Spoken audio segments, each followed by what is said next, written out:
આકાશવાણી સમાચાર બકુલા પરમાર વાંચે છે. સૌપ્રથમ મુખ્ય સમાચાર. વિદેશમંત્રી ડોક્ટર એસ જયશંકરે સિંગાપોરના પ્રધાનમંત્રી સાથેની બેઠક દરમિયાન ઇન્ડો પેસિફિક અને પશ્ચિમ એશિયા અંગે ચર્ચા કરી. લોકસભાની પ્રથમ તબક્કાની ચૂંટણી માટે ઉમેદવારી પત્રો ભરાઈ રહ્યા છે. ચૂંટણી પંચ સી વિજિલ એપ દ્વારા ચૂંટણી પ્રક્રિયા ઉપર ચાંપતી નજર રાખી રહ્યું છે. સંયુક્ત રાષ્ટ્ર સુરક્ષા પરિષદે પ્રથમ વખત ગાઝામાં ઇસરાયેલ અને હમાસ વચ્ચે તાત્કાલિક યુદ્ધ વિરામ અને બંધકોની તાત્કાલિક અને બિનશરતી મુક્તિની માંગણી કરતો ઠરાવ પસાર કર્યો. અને આઈપીએલ ક્રિકેટમાં આજે ચેન્નાઈના એમ.એ. ચિદમ્બરમ સ્ટેડિયમમાં ચેન્નાઈ સુપર કિંગ્સ અને ગુજરાત ટાઇટન્સ વચ્ચે મુકાબલો થશે. સમાચાર વિગતવાર. વિદેશમંત્રી ડોક્ટર એસ જયશંકરે સિંગાપોરના પ્રધાનમંત્રી લી સિયેન લુંગ સાથે મુલાકાત કરી હતી. બેઠક દરમિયાન બંને નેતાઓએ ઇન્ડો પેસિફિક અને પશ્ચિમ એશિયા અંગે ચર્ચા કરી હતી. સોશિયલ મીડિયાના માધ્યમથી ડોક્ટર જયશંકરે જણાવ્યું હતું કે ભારત વિશ્વની વર્તમાન સ્થિતિ અંગે સિંગાપોરના પ્રધાનમંત્રીના દ્રષ્ટિકોણને મહત્વ આપતા હોવાનું જણાવ્યું હતું. ઉલ્લેખનીય છે કે ડોક્ટર જયશંકર સિંગાપોરની 3 દિવસની મુલાકાતે છે. અગાઉ તેમણે સિંગાપોરના વિદેશમંત્રી વિવિયન બાલકૃષ્ણન સાથે ભારત અને સિંગાપોરના દ્વિપક્ષીય સહયોગની પ્રગતિની સમીક્ષા કરી હતી. વિદેશમંત્રી ડોક્ટર એસ જયશંકરે કહ્યું છે કે ભારત ફિલિપાઇન્સનું રાષ્ટ્રીય સાર્વભૌમત્વ જાળવી રાખવા માટે સમર્થન આપે છે. તેમણે આજે મનીલામાં ફિલિપાઇન્સના વિદેશમંત્રી એનરિક મનાલો સાથેની મુલાકાત દરમિયાન પત્રકારો સાથે વાત કરતા આ મુજબ જણાવ્યું હતું. તેમણે કહ્યું કે તાજેતરમાં ભારત અને ફિલિપાઇન્સ વચ્ચેના દ્વિપક્ષીય સંબંધોમાં ખૂબ જ નોંધપાત્ર વૃદ્ધિ થઈ છે. તેમણે જણાવ્યું હતું કે જેમ જેમ સંબંધો વધતા જાય છે તેમ સંરક્ષણ અને સુરક્ષા તરફ ધ્યાન આપવું પણ જરૂરી છે. ડોક્ટર જયશંકરે કહ્યું કે ભારત અને ફિલિપાઇન્સ દ્વિપક્ષીય વેપાર ગયા વર્ષે $3 અબજ સ્તરને વટાવી ગયો છે અને તેમણે વિશ્વાસ વ્યક્ત કર્યો હતો કે તે વધતો રહેશે. લોકસભાની પ્રથમ તબક્કાની ચૂંટણી માટે ઉમેદવારી પત્રો ભરાઈ રહ્યા છે, જે અંતર્ગત આજે આસામમાં ઘણા નેતાઓ ઉમેદવારીપત્ર ભરશે. ભારતીય જનતા પાર્ટીના વરિષ્ઠ નેતા અને કેન્દ્રીય મંત્રી સર્વાનંદ સોનોવાલ દિબ્રુગઢ બેઠક ઉપરથી આજે ઉમેદવારી નોંધાવશે, જ્યારે કોંગ્રેસ નેતા ગૌરવ ગોગોઈ પણ જોરહાટથી ઉમેદવારી નોંધાવશે. આસામમાં પ્રથમ તબક્કામાં 5 બેઠકો ઉપર મતદાન થશે. કોંગ્રેસે આગામી લોકસભા ચૂંટણી માટે 5 ઉમેદવારોની છઠ્ઠી યાદી જાહેર કરી છે. પ્રહલાદ ગુંજાલ કોટાથી, રામચંદ્ર ચૌધરી અજમેરથી અને સુદર્શન રાવત રાજસ્થાનની રાજસમંદ બેઠક ઉપરથી, જ્યારે ભીલવાડા બેઠક ઉપરથી ડોક્ટર દામોદર ગુર્જર ચૂંટણી લડશે. પક્ષે તામિલનાડુના તિરુનેલવેલીથી એડવોકેટ સી રોબર્ટ બ્રુસને મેદાનમાં ઉતાર્યા છે. કેન્દ્રશાસિત પ્રદેશ જમ્મુ અને કાશ્મીરમાં કુલ 5 સંસદીય મતવિસ્તાર માટે 19મી એપ્રિલે મતદાન થશે, જ્યારે ઉમેદવારી પત્રો ભરવાની છેલ્લી તારીખ 27મી માર્ચ છે. ઉમેદવારી પત્રોની ચકાસણી 28મી માર્ચે થશે. ઉમેદવારો 30 માર્ચ સુધી તેમની ઉમેદવારી પાછી ખેંચી શકશે. ઉધમપુર લોકસભા મતવિસ્તારમાંથી અત્યાર સુધીમાં 5 ઉમેદવારોએ ઉમેદવારી પત્ર ભર્યા છે, જેમાં ભારતીય જનતા પાર્ટી તરફથી ડોક્ટર જીતેન્દ્રસિંહ અને પ્રેમનાથ, બહુજન સમાજ પાર્ટીના અમિત કુમાર અને તિલકરાજ બંને અને અપક્ષ ઉમેદવાર તરીકે સ્વર્ણવીર સિંહ જરાલનો સમાવેશ થાય છે. ડેમોક્રેટિક પ્રોગ્રેસિવ આઝાદ પાર્ટીએ ઉધમપુર બેઠક માટે તેમના ઉમેદવાર તરીકે પૂર્વ મંત્રી GM સરોરીના નામની જાહેરાત કરી છે. કોંગ્રેસે આ બેઠક માટે પૂર્વ મંત્રી ચૌધરીલાલ સિંહના નામની જાહેરાત કરી છે. નેશનલ કોન્ફરન્સે શ્રીનગર, બારામુલ્લા અને અનંતનાગ સહિત કાશ્મીરની 3 બેઠકો ઉપર ચૂંટણી લડવાની જાહેરાત કરી છે, પરંતુ ઉમેદવારોના નામ જાહેર કર્યા નથી.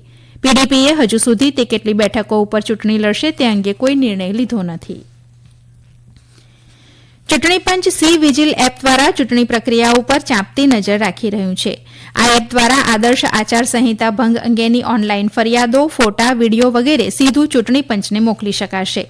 મુખ્ય ચૂંટણી કમિશનર રાજીવ કુમારે જણાવ્યું હતું કે સી વિજિલ નાગરિકોને આદર્શ આચાર સંહિતા ભંગની જાણ કરવા અને 100 મિનિટની અંદર પગલાં લેવાની ખાતરી આપે છે.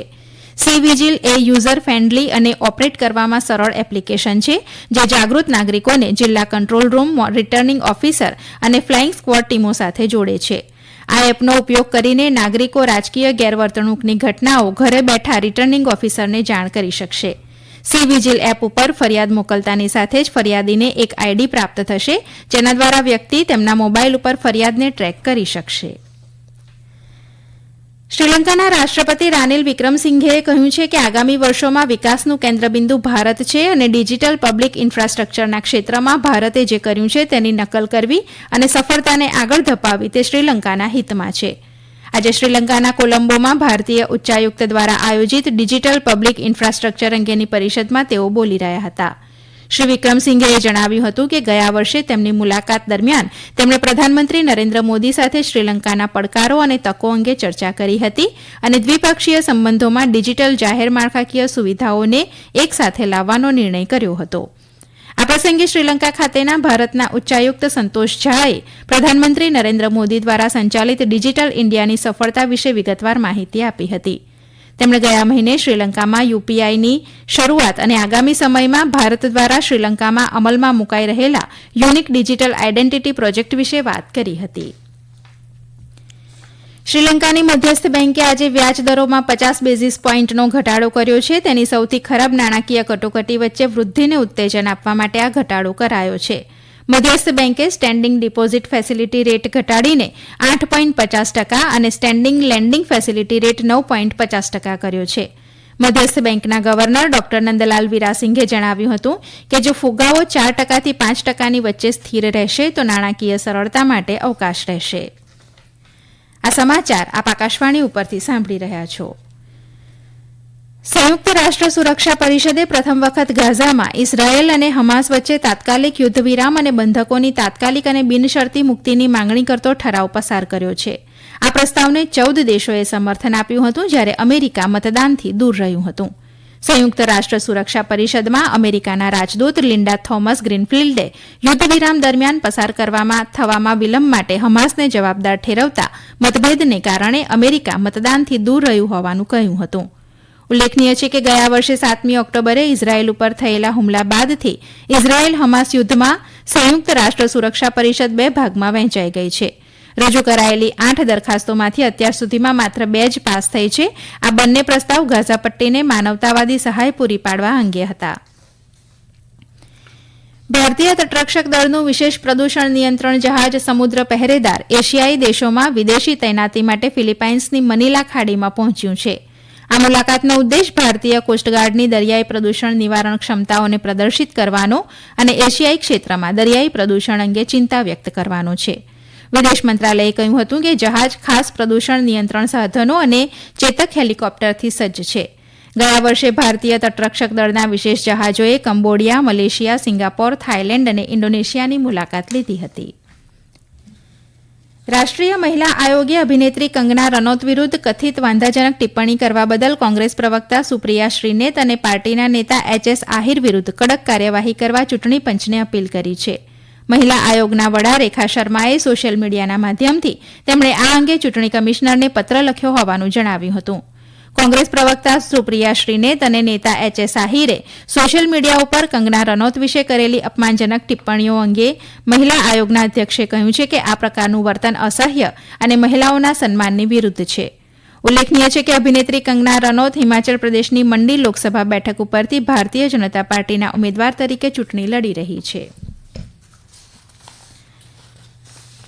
આઈપીએલ ક્રિકેટમાં આજે ચેન્નઈના એમ.એ. ચિદમ્બરમ સ્ટેડિયમમાં ચેન્નાઈ સુપર કિંગ્સ અને ગુજરાત ટાઇટન્સનો મુકાબલો થશે. મેચ સાંજે 7:30 વાગે શરૂ થશે. દરમિયાન ગઈકાલે રમાયેલી મેચમાં રોયલ ચેલેન્જર્સ બેંગલુરુએ કિંગ્સ 11 પંજાબને 4 વિકેટથી પરાજય આપ્યો હતો.